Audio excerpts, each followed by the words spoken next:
C'est loin d'être sa première campagne, mais dit-il, c'est la première liste qu'il dirige avec une vraie chance de gagner. Francamente, siamo fieri di stare davanti a voi con l'équipe che abbiamo costituita qui.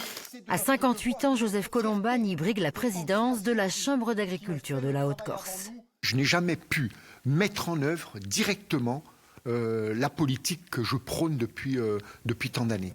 Sa naissance, comme ses premières années en banlieue lyonnaise, n'y change rien. Joseph Colombani est un enfant du Fiumorbe, ou un enfant nourri au nationalisme.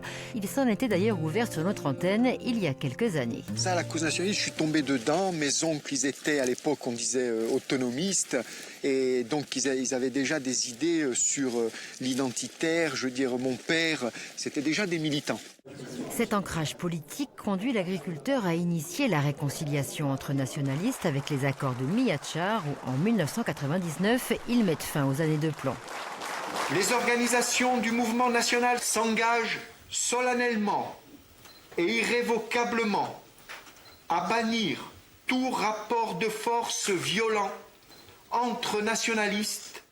C'est aussi à cette époque qu'avec d'autres militants, il rejoint la FDSEA. Sous sa coupe, le syndicat multiplie les coups de force, barrages routiers, occupation de terrains ou de locaux. Joseph Colombani est partout, sauf sur son exploitation bovine, affirment ses adversaires. Mais il en faudrait plus pour freiner l'intéressé qui trouve encore le temps de participer au bureau de Corsica Libera.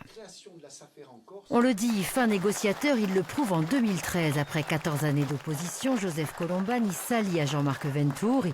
Le président sortant de la Chambre d'agriculture de Haute-Corse est réélu. Lui prend la tête de la Chambre régionale. 6 ans plus tard, cette alliance a perdu le soutien des jeunes agriculteurs. Mais entre les deux hommes, elle tient toujours. Comment ils comptent faire, ça me paraît important aussi. Si on veut être opérationnel tout de suite, il faut des gens d'expérience.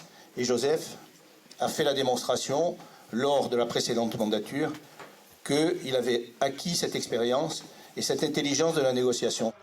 Inscrite dans la continuité, la candidature du leader de la FDSEA se double d'une ambition plus personnelle, donner ses lettres de noblesse à l'élevage insulaire en plaçant un éleveur à la tête de la Chambre de Haute-Corse.